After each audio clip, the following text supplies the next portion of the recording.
in the country we live in now is like, for love, can we cross maybe some boundaries and push past and be courageous enough because of love? Yeah. And that's just a different place to come by rather than fear. And that's what we're kind of fighting, is fear, right? I mean, yeah. So let's look at the cautionary tale for that. Yeah. And that's Fences. oh, yes. So Fences is a guy who's stuck in the past, right? And there's two elements of the past that we can't do.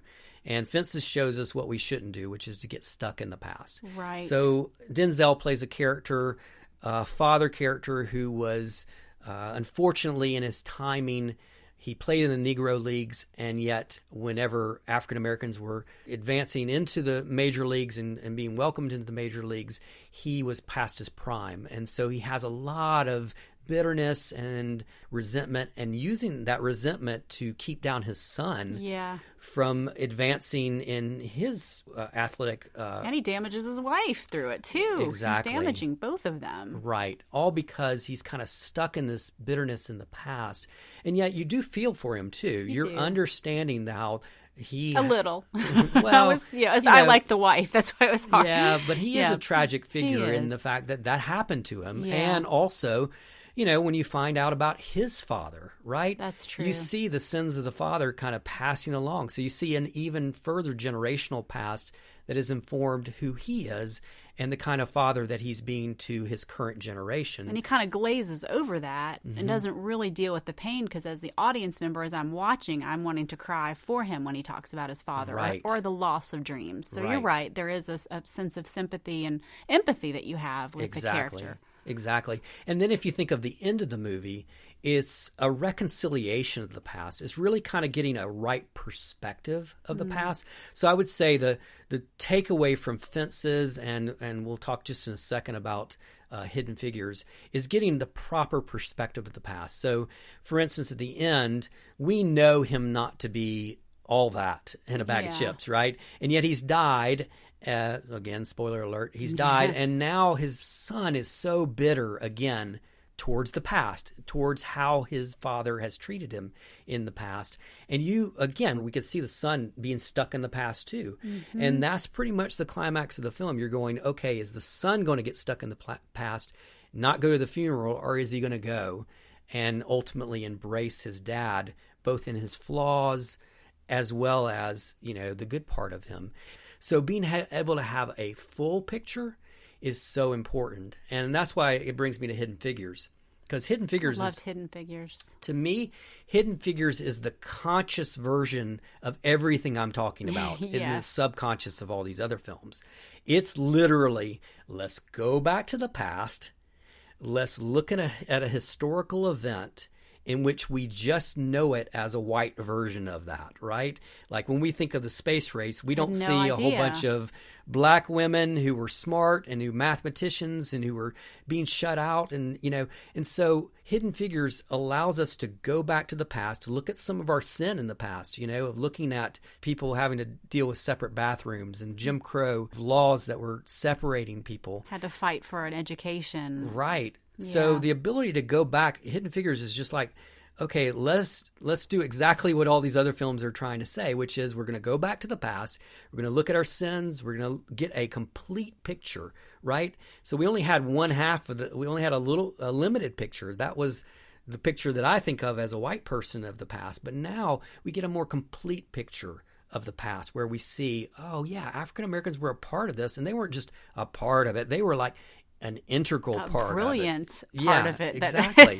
And so we get a complete picture of the past, and we can tear down the sign. Like that's one thing that you've said to me. Yeah, like that hit me so hard, just that he, I think about that in my own life, what signs am I called to tear down? and it's just a beautiful picture to see him do that. And it was such a valuing of her. And what we're talking about is when he tears down the colored only. Yes, because she was sign. having to go 40 minutes to the restroom every day, and then got really yelled at because she was missing work, even though she was working the entire time in the rain at times. Yeah.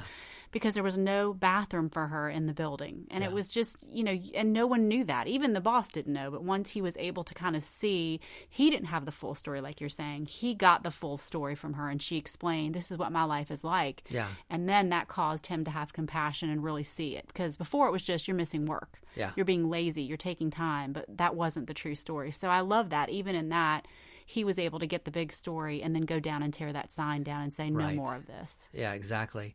And to a degree, Hacksaw Ridge is sort of the same.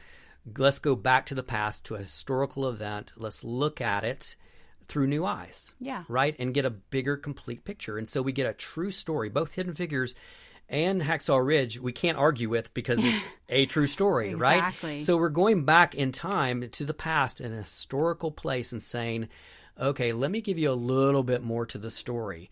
And that is a great way. I think that's a very healthy way for us to deal with the past, bring it into the present side by side, is to get a complete picture of it, to get a more rounded, shaped, dimensional picture of our past versus just through our own lens of either race or ethnicity, or that's pretty much the same thing, but either politics, through our politics, exactly, or through our gender or anything like that. Those lenses that we tend to look at history. Well, you look at Hacksaw Ridge, and that could be a very political, film. But then the thing about it is you got this beautiful sense of this person, and you began to respect the person. And they were able to see him, not his politics, and it wasn't about an issue anymore. It was about respect and dignity. And that's what was amazing about that story, because it's just such a foreign concept. And yet he stood by his convictions, the soldiers stood by theirs, and they still were able to become a beautiful we and fight together. Right. And then you take a movie like Arrival, which we've talked about already as far as time is concerned. But, one of the things that Arrival does that's really nice is it asks the question, if you knew that you might have a hard future ahead of you, based on your choice, would you still make that choice?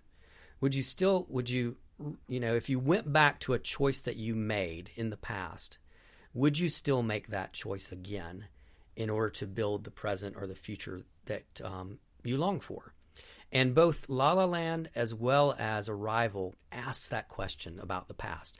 So for me, both of those movies treat the past as if to say, you know what?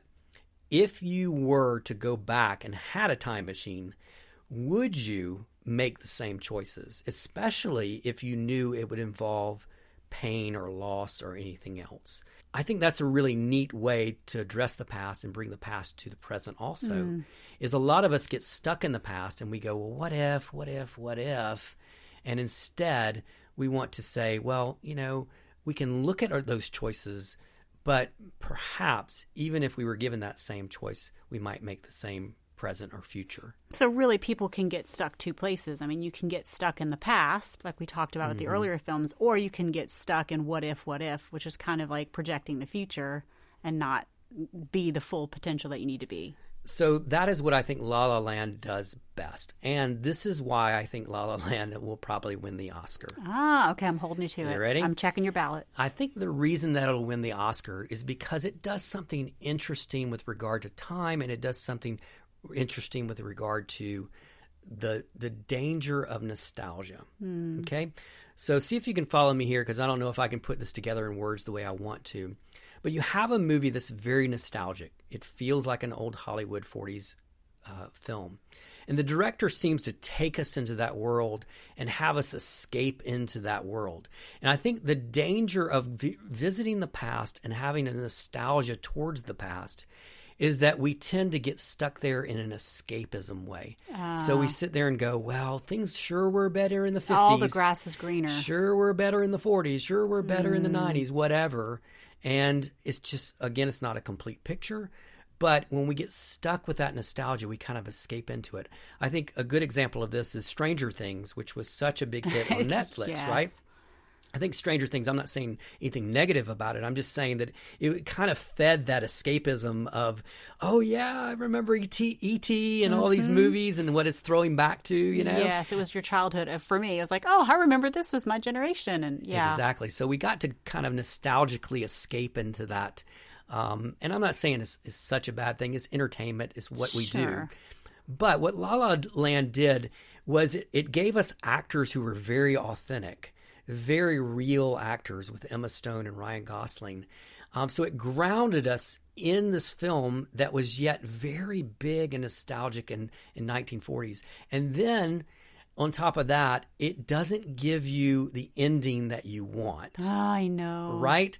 It doesn't give you the classic Hollywood nostalgic ending that we want, but it shows you it just in case, just to say, if you're stuck in nostalgia, this is what it looks like. And I'm not going to give it to you because I don't want you stuck there. And John Legend has a wonderful, I can't quote the line specifically, but he says this about jazz to Ryan Gosling. He says to Ryan Gosling, he's like, you're such a traditionalist, you know? You need to get out of the past because jazz is about revolution. It's about making the future, right? And through that metaphor, I think it actually speaks to what the filmmaker was trying to do with us with the film. He was saying, hey, I'm going to show you this nostalgic and allow you to escape, and then I'm going to rip it out from underneath you and give you the present. Like, this is the way we deal with life now. You don't get all that. You don't get the Hollywood ending. Yet I'm going to show you the Hollywood ending as a reminder of what that nostalgia kind of feels like and looks like. Does that make sense? Yeah, it does. So that to me is what makes La La Land brilliant for me, is the way the filmmaker is playing into this concept of the past and allowing us to revisit the past and have us go back and look at choices that we could have made, and then kind of bring us to, but that if we do that, then we get stuck in the past and we live in nostalgia, we live in escapism, and we don't deal with the reality of what today looks like in the present. Yeah, that is so much of what kind of the struggle is. Even with what's going on in the election and all of this stuff now, it's like either nostalgic for the last 8 years or people nostalgic for really before. And now we're in this whole new era of how we have to create something now. Yeah, and so that's a great transition of what is this, all these films kind of saying to America. And you're right. A lot of the different aspects of how we revisit the past is important. That all these are kind of roadmaps to revisiting the past, and all the cautionary, don't get stuck, and don't treat the past as nostalgia, is cautionary for us as we move forward. So you're right. I believe this election that we just had was a sort of reaching back. And I believe a lot of the boomer generation who lived in that greatest generation ever wanted to reach back and go, no, but we can go back and make America great again. And while all of us want to make America great, I think that again word speaks to that nostalgia that is not healthy about the past. It's saying that there was this better time, there was this better generation that we want to go back to. And I don't think that helps us become a we as we move forward. As Hidden Figures shows us as a film, hey, you can go back there, but that's not the complete picture, right? There's more to that picture. And so I'd like to bring one subject matter that I think actually might help frame this, because I'm sure a lot of people are listening to this and going, I don't know how to apply this to my life. So just from a race perspective and the way we're dealing with race in America right now, I don't think we can become a we until we really do, especially as white people, revisit the past, share some of the burden, share some of the sin, share some of the pain. You may go, well, I wasn't a slave owner, or I didn't do any of this. But I think when we dismiss it that way and we don't go back and lament what happened, and also get a complete picture, sort of like Hidden Figures does for us, go back and go, wow, I didn't understand. Like for me in the last 2 years, I've really started to understand the systemic aspect of racism in America, that you can just trace the timeline of what this has done to a community that had started out being oppressed to the place in which, our prisons are so full. And and then when Ferguson happens, you start to understand it a little bit more because you understand the more complete picture of the past. And again, I'm not trying to paint myself as a saint in doing this. I just see this as one application of becoming a we for the sake of our home with regard to race. Does that make any sense? It does make sense. I mean, and it is like, I even when you're talking about that too, I'm thinking about fences and having like Viola Davis's character having to kind of sit in the pain of the situation of what it was and sort through all of that in order to grow and be able to love the next generation. And so, we want to leave. When we leave, we want to leave it better. It's like people always have that. I guess it's a Boy Scout motto or something. Leave the campground better than it was when you were there.